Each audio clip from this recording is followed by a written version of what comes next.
Assalamualaikum warahmatullahi wabarakatuh. Alhamdulillahirabbil alamin wassalatu wassalamu ala asyrofil mursalin sayyidina maulana Muhammadin wa ala alihi washabihi ajmain amma ba'du. Perkenalkan, kami dari kelompok 10 dalam mata kuliah konseling lintas budaya dengan dosen pengampu yaitu Bapak Ahmad Sugianto MPD dan Ibu Dr. Sulistiana MPda, dengan mata kuliah yaitu model-model dan pendekatan indigenus dalam konseling lintas budaya. Perkenalkan teman saya yang ganteng dan cantik, yaitu yang pertama yaitu ada Adi Maulana, saya sendiri Ahmad Firdaus, ada Jessica Muda, Kartika Prahesti, Marsina, Melanie Magdalena Tine, M Insani Juliansa, dan Rusmina. Jadi langsung saja ke inti pembahasannya. Di sini ada 5 topik. Yang pertama yaitu pengertian umum dari konseling lintas budaya. Yang kedua, model-model dalam konseling lintas budaya. Yang ketiga, apa yang dimaksud dengan pendekat indigenus itu. Yang keempat, kaitan antara pendekat indigenus dengan konseling lintas budaya. Yang kelima, yaitu ada contoh yang ada dalam pendekat indigenus. Teman-teman, langsung saja kita ke inti pembahasan. Ya teman-teman, kita langsung saja ke pengertian konseling lintas budaya. Konseling lintas budaya merupakan suatu proses konseling yang melibatkan antara konselor dan klien yang berbeda budayanya dan dilakukan dengan memperhatikan budaya subjek yang terlibat dalam konseling. Konseling lintas budaya melibatkan konselor dan klien yang berasal dari latar belakang budaya yang berbeda. Dan karena itu proses konseling sangat rawan oleh terjadinya bias-bias budaya pada pihak konselor yang mengakibatkan konseling tidak berjalan efektif. Agar berjalan efektif, maka konselor dituntut untuk memiliki kepekaan budaya, melepaskan diri dari bias-bias budaya, mengerti dan dapat mengapresiasi diversitas budaya, dan memiliki keterampilan yang responsif secara kultural.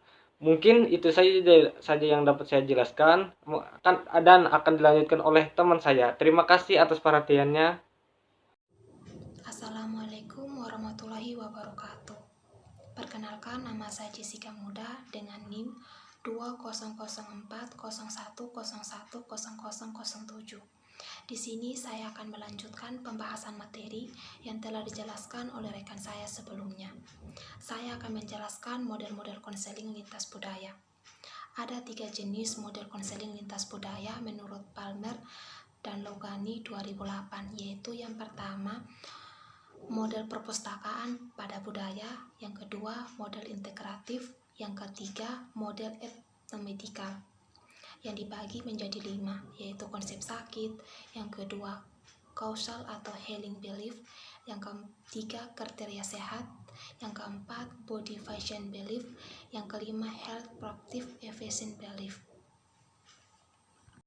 Perkenalkan, nama saya Rusmina. Di sini saya akan menjelaskan pengertian konseling indigenous. Seperti yang kita ketahui, makna indigenous menjadi penelaahan mendalam dalam kajian psikologi maupun bimbingan dan konseling berkaitan dengan lingkungan budaya.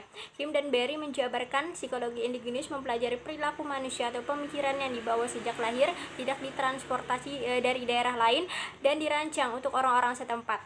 Pendekatan psikologi indigenous menekankan pada pengertian yang berakar pada konteks ekologis, filosofis, kultural, politis, dan konteks sejarah. Pendekatan psikologi indigenous ini juga berusaha untuk mendokumentasikan, mengorganisasi, dan menginterpretasikan pemahaman yang dimiliki seseorang terhadap dirinya sendiri dan dunianya, cara individu dan kelompok berinteraksi dalam konteksnya. Nah, jadi konseling indigenous yaitu proses perbantuan terhadap individu untuk menangani realitas dalam kehidupan sosial kemasyarakatan berdasarkan prinsip-prinsip dan praktek kehidupan, kepercayaan, cara berpikir, dan pengetahuan lokal tempat individu itu tinggal atau berasal. Selain itu, konseling indigenous erat kaitannya dengan pemikiran dan keyakinan-keyakinan dalam praktik tradisional suatu masyarakat, baik secara objektif maupun subjektif.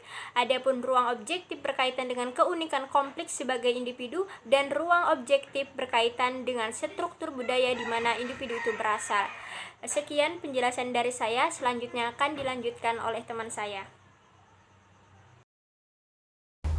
Baik, terima kasih kepada rekan saya sebelumnya. Kali ini saya akan lanjutkan presentasi dari rekan saya.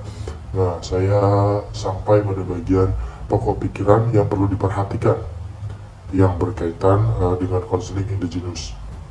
Nah, di sini ada 4 pokok pikiran yang berkaitan dengan konseling indigenous. Yang pertama, pengetahuan dan praktek konseling tidak bisa dipaksakan dari luar, melainkan hal-hal yang diperoleh atau datang dari luar dan yang ada dari dalam digunakan untuk meningkatkan konseling atau peningkatan konseling. Nah, di poin kedua, individu dipahami bukan dari sistem pengetahuan, nilai, dan perilaku luar yang diimpor, melainkan pada kerangka acuan lokal yang dimana individu menginternalisasinya. Nah, lalu yang pada poin ketiga, yaitu konseling indigenous mengkerangkai pengetahuan konseling dan menjadi dasar dalam perancang konseling yang tepat dengan individu.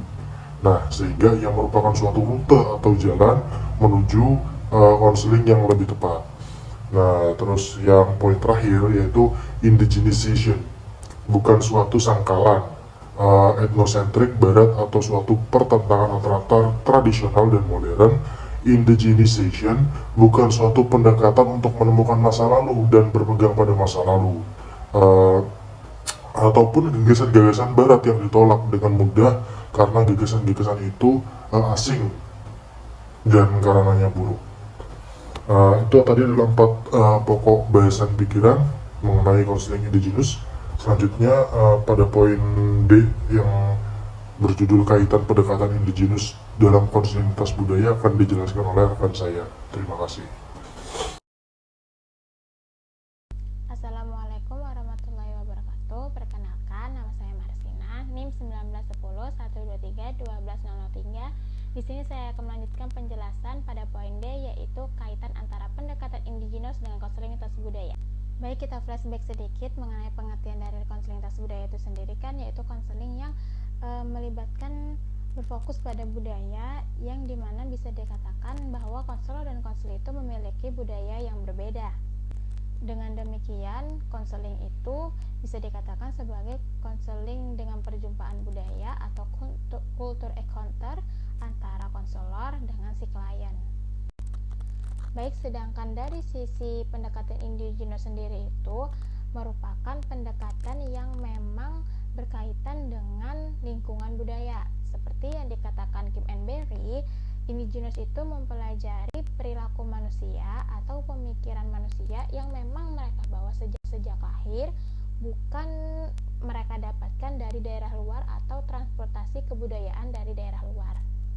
Jadi, pengertian dari kedua pembahasan antara konseling lintas budaya dengan pendekatan indigenous itu sendiri adalah yang dapat kami pahami di sini, bahwasannya kaitan antara kedua itu adalah pelaksanaan konseling yang dilakukan dengan menekankan pada pemahaman dan pengetahuan dari masing-masing budaya yang sudah dibawa sejak lahir oleh diri konseli dan juga si konselor. Sedangkan untuk masa penyembuhannya, konselor itu melihat dari dinamika kehidupan asli dari sudut pandang indigenous si konseli itu sendiri. Mungkin itu saja yang pembahasan dari saya mengenai kaitan pendekatan indigenous dengan konseling lintas budaya. Terima kasih. Assalamualaikum warahmatullahi wabarakatuh. Perkenalkan, saya Kartika Prasti dengan NIM 19101233200002. Baik, di sini saya akan melanjutkan presentasi dari teman saya. Yang selanjutnya ada tahapan pengembangan konseling indigenous, yaitu ada 5 tahapan. Yang pertama ada tahap pionir. Tahap pionir bisa dilakukan oleh peneliti atau praktisi yang berasal dari luar maupun dari dalam budaya. Yang kedua adalah introductory level. Pada tahap ini mulai mendiskusikan pengetahuan teknis dari temuan dari para ahli atau profesi sebidang. Pada level ini juga mulai membuat makalah untuk diseminarkan. Yang ketiga ada translation atau modeling. Pada tahap ini sudah mulai mencari kesejajaran dengan teori yang sudah ada. Yang keempat, indigenization atau pengindigeneusan.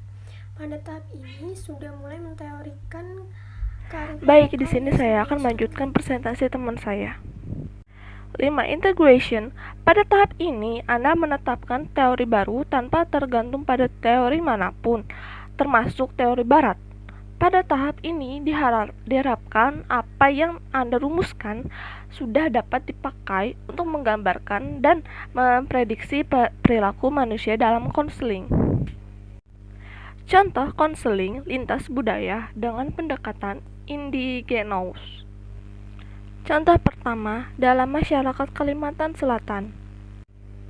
Konsep bebuhan dipahami sebagai suatu lingkungan sosial sendiri yang dibedakan dari lingkungan sosial lainnya dengan perspektif lokasi dan tempat lingkungan. Pada lingkup pergaulan yang lebih luas, konsep bebuhan dipertahankan sebagai bagian dari identitas budaya masyarakat. Kaitannya dengan layanan bimbingan dan konseling adalah konselor harus peka dan tanggap terhadap adanya keberagaman budaya dan perbedaan budaya pada konseling. Wibowo 2019 pada halaman 178.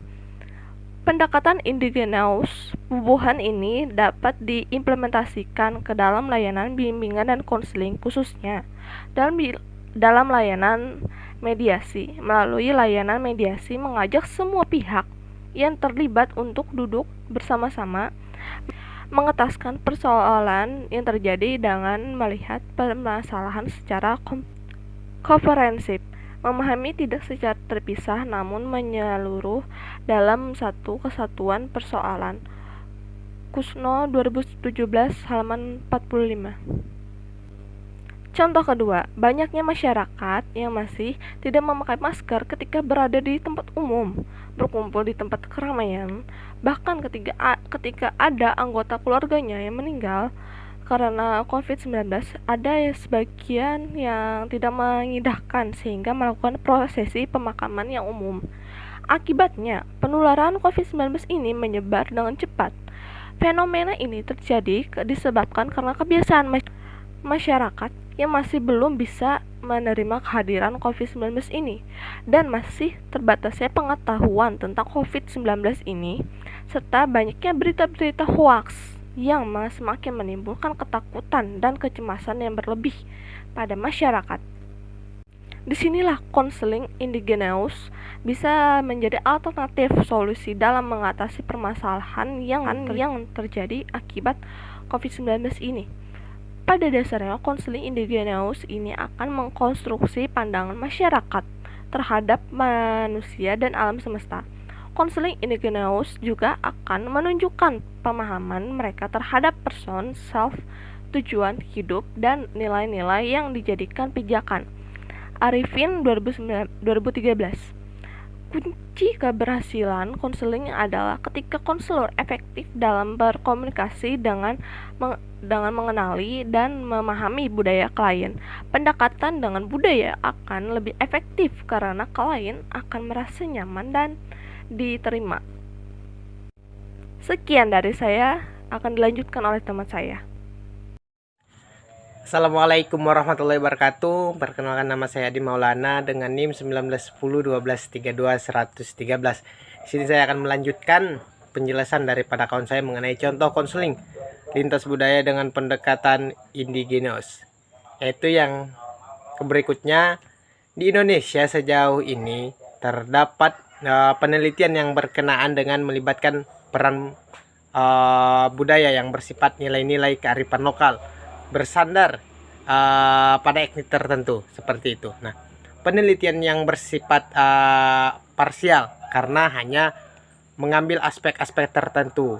Nah, aspek yang dimaksud di sini adalah aspek yang penggunaan nilai budaya sebagai filsafat yang bisa menjadi solusi ataupun proses pelaksanaan layanan bimbingan dan konseling. Nah, di Indonesia sendiri ada beberapa contoh penelitiannya, yaitu seperti penelitian Jubaidah pada tahun 2014 tentang nilai-nilai pepatah Minangkabau dengan kontribusinya dalam konseling. Yang berikutnya juga ada Marhamah, Murtado, dan Awalia pada tahun 2015 yang mengatakan penelitian tentang pemikiran kearifan lokal Ki Ageng Suryo Mentaram di dalam Kaurah Jiwa.